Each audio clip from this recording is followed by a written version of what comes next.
As part of PCOS Awareness Month, we've had a series of interviews this month because we care. It's PCOS Awareness Month. Our guest this morning is an integrative nutritionist and health coach. Put your hands together for Nazish Chagla. Good morning, Nazish. Good morning, Khalid. Glad to have you. Now, we've had a series of interviews all month so far, the last 3 weeks, with PCOS. And I feel like I've become a bit of an expert on PCOS. Awesome. But nowhere near as you. Now, we've sort of covered most of the basic ground, you know, ye kya hai, and, you know, that it's so common. And, it's very sort of, you know, majorly because of the change in our diet and the stuff that we've been putting into ourselves and so on.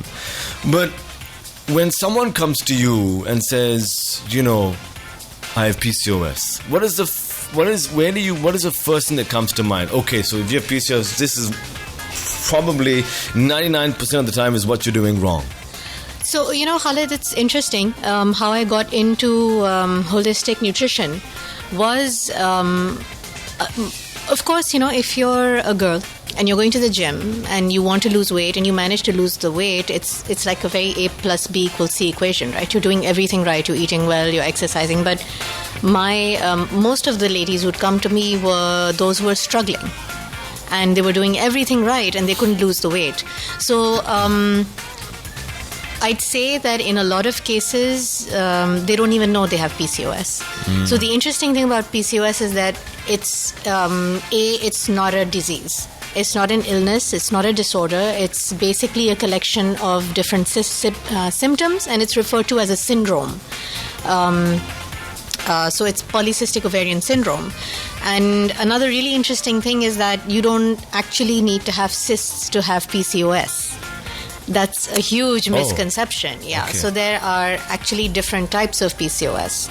Of course, irregular cycles is the first sign, and then there are issues with insulin resistance. They can be diabetic or pre-diabetic, or there can be a hormonal disbalance, you know, excess hair growth, too many male hormones, and of course the most obvious kind where you actually do have a cyst.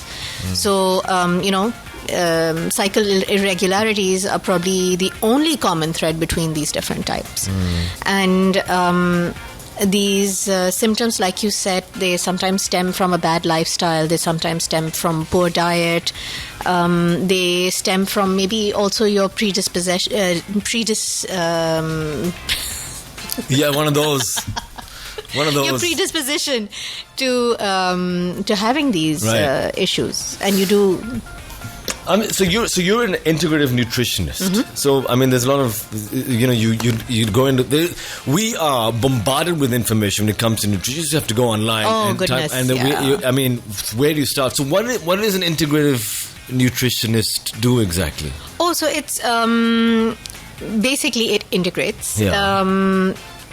Every aspect of your lifestyle. It's not just about the food on your plate. It's about your relationships, your happiness, your level of activity, your satisfaction with your career, your spirituality, your connections, the connections we make with people. They're also finding now that loneliness is a leading cause of death. So when we talk about holistic wellness, integrative wellness, we talk about everything. And besides certifying as a health coach, I've done specializations in hormone health, and just to get a clearer understanding of what the niceties are of these issues, and also how to investigate them. So, you know, sometimes when we go to doctors, we don't get straight answers. They perhaps think it's, you know, the person sitting in front of me won't understand when I explain, or perhaps think it's an unnecessary overburdening. You know, just them talking, आपको समझ नहीं आएगा. अगर मैं आपको समझाने बैठूंगा तो या बैठूंगी तो आपको नहीं समझ में आएगा, या आपको क्या ज़रूरत है, मैं आपको बता रही हूँ क्या करना है. ये लेना. सुबह खाने से पहले खाली पेट. क्या होगा ये नहीं पूछना, बस सब ठीक हो जाएगा, या ठीक नहीं होगा, अब ये कभी ठीक नहीं होगा. You know, doctors won't tell girls that the PCOS is going to go away. It can actually go away, and you don't have to go on medication for these things. You know, your body has a way of wanting to be in balance, and all you have to do is encourage it. You know, something I read, or I think I saw somewhere, and I thought, and this was so profound, that if a doctor, and I don't know, this week it's been funny. We've been having a go at doctors this week, No. but I No, need to they're say, very important to the system. they're very okay? important, and allopathic medicine has its place. Absolutely. We're not dismissing that. But so I've read somewhere. I want to get your thoughts on this. And this person said that if a doctor gives you a diagnosis, remember it's not a sentence. It is a wake up call that you might need to look for alternatives. You might need to look that there are other options out there. Right. You just need to go and look for these options and be open. As soon as you open these options, you will be surprised at what comes your way. Right. So when I recommend testing to clients and they come back to me with, a positive for some disorder or some imbalance, I see their faces drop. Yeah. And I keep telling them that you need to celebrate. Because you've been suffering for so long and now you finally know what it is and we can begin the healing. Yeah, wow. So your diagnosis is actually the first step to being your best self. You know, the worst is feeling like there's something wrong with you and not knowing what that is. You know, you're talking about long life and so on. You've heard of the blue zone populations? Absolutely. You know, the study they did, and by the way, if you don't know about the blue zone, can you explain what the blue zone populations are? The blue zones are basically areas where they've identified that people have lived the longest and have the lowest incidences of not chronic illnesses, but life-threatening illnesses like cancer and such. And what they found was, I mean, there's an in-depth study, but what they found was that the reason they're living so long is because their relationships were strong. Yeah, because family unit was so strong. Absolutely. They had like the 115-year-old uncle still fishing and bringing food to the table. And they had this 108-year-old heart surgeon building fences around his home. Spectacular. Yeah. It's absolutely, and it's like you said, it was those relationships and the way they were pieces of a puzzle that came together. Everyone had a role to play in that family and that community, not just family, you know. And they did all the things that conventionally they eat cheeses, dairy so bad, and they drink alcohol so bad it can kill you, or you know, I mean, they're doing all of those things and they're absolutely fine. So what is it? We're talking PCOS. It's PCOS Awareness Month. Now I want to bust some myths It's this that kind morning. of morning, Khalid. What we're going to do is head to break. We'll be back. Your calls on 021-3452-1596 or on WhatsApp 0315-111-9191.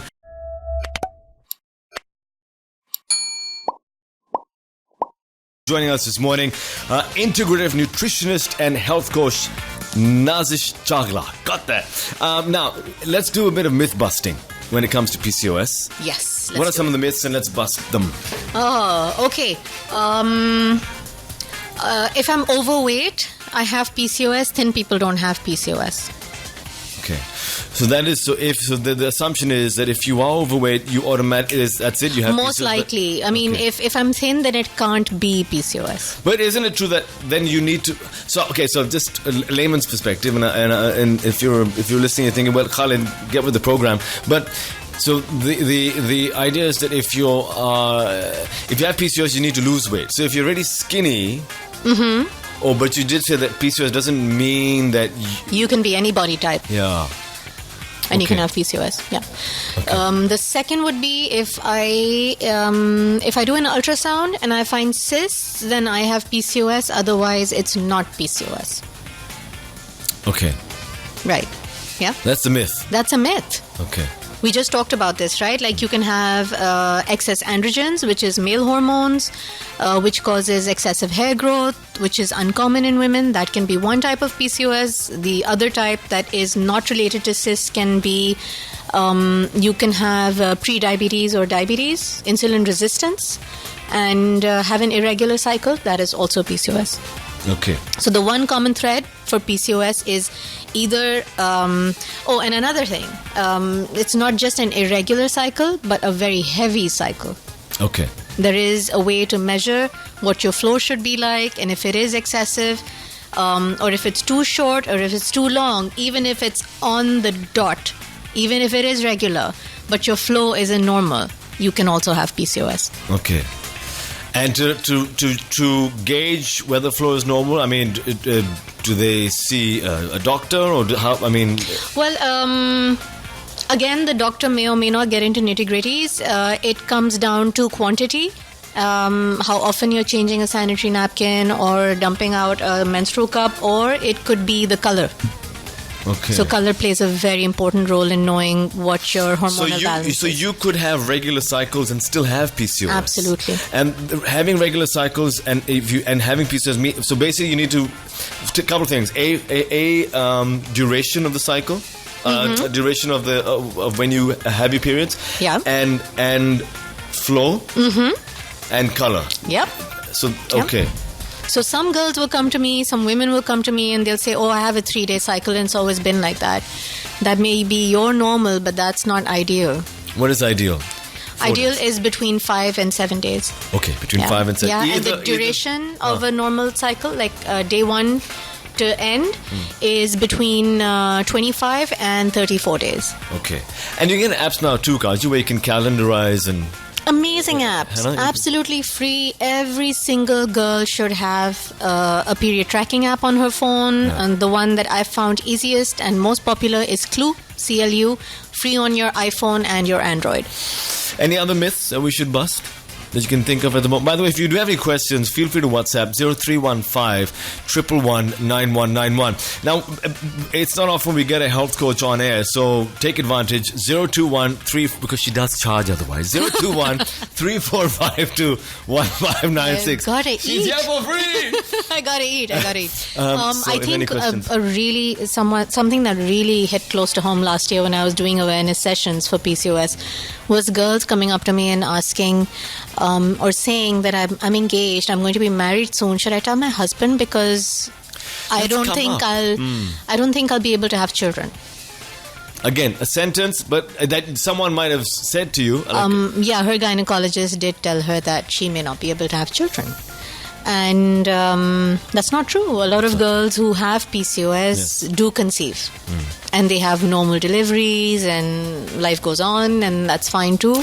But of course, your hormone levels may or may not be ideal during those pregnancies, and things may be a little complicated, but you can conceive while having PCOS. So if a doctor or gynecologist said, listen, you may not have babies anymore and you've got PCOS, and if someone is looking for an alternative options, who do they go out and look for? I mean, do they go and type health coach? Do they go and type who? But no, because a lot of people don't even know they exist. It's almost like a parallel industry. It's less known. There are far too few of us in this country, especially. I feel like, in the US you have naturopathic medicine, you have functional medicine, you have all of these people pretty easily available. Here, it's not that simple. It's really not that simple. And conventional nutritionists don't look at healing modalities with food. They may recommend, okay, if you have a heart condition and you'd like a diet plan for to maintain that, they won't necessarily talk reversal. So there's a huge dearth of people that you can go to. So, you do have to go, you have to take your scans, you have to take your blood work to your gynecologist, and you have to make sure you get an official diagnosis. And medication, the birth control pill is everyone's go-to. Yeah. And of course, gynecologists may or may not ask you to come back because they know ek dafa aap jate hain, you don't necessarily return. A lot of us do that. We don't go for our follow-up visits. The pill may or may not suit you. And it, of course, causes further hormone imbalances, because if you're taking artificial hormones, your own body is going to detect that those hormones exist and it's going to stop producing its own. So the long-term impact of birth control, I think everybody pretty much knows that they can cause a lot of terminal illnesses that are just, just bringing your body back from the pill is not easy. We're talking PCOS. If you have any other questions, by the way, health coach Nazish Chagla joining us. This is Khalid and Normani with Love Lies.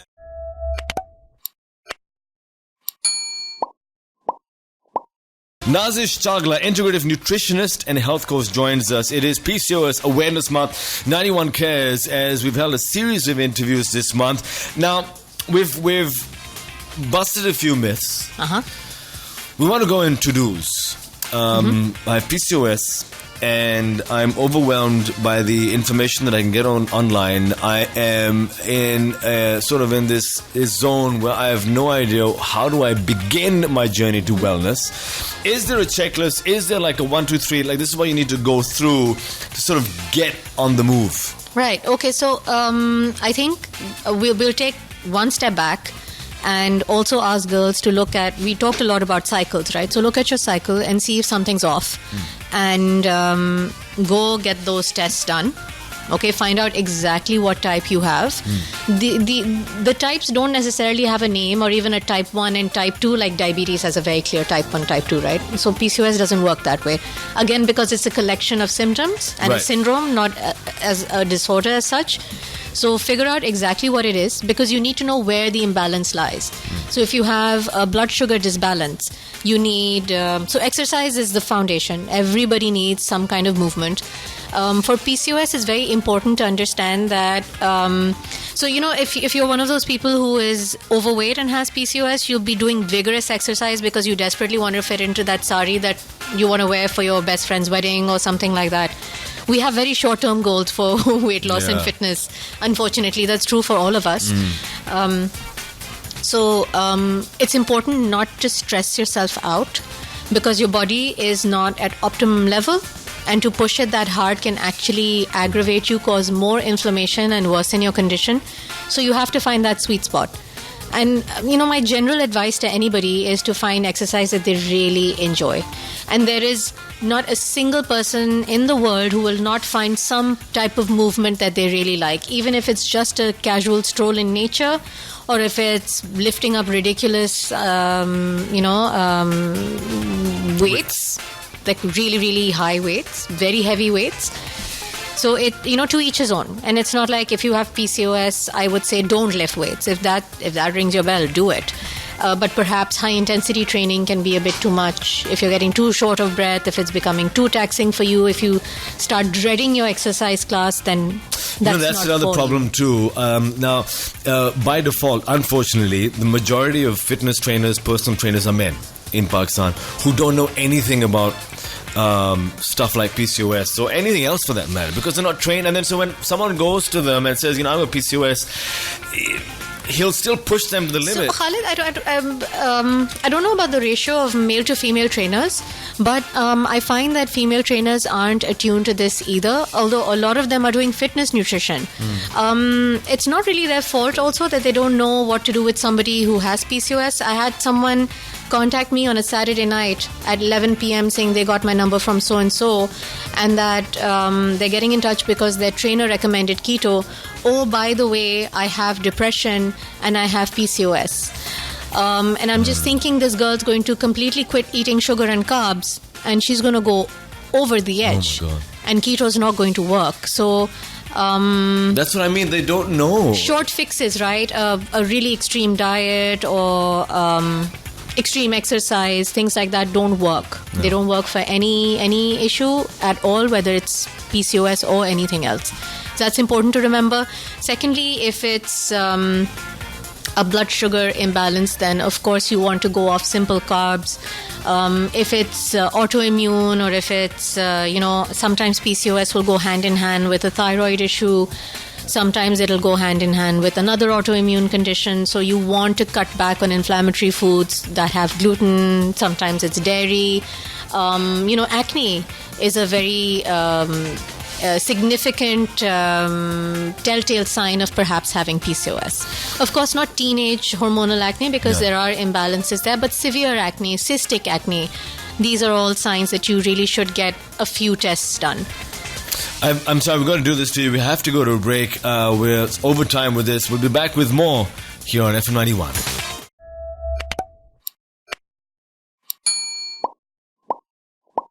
All right, 10:53 on Khalid Malik's Morning Jam. PCOS Awareness Month. Health Coach Nazish Chagla joining us. We have a question. it says, no name, but it says I have PCOS, confirmed, with all tests and ultrasound. The most issue I face is no period for a year.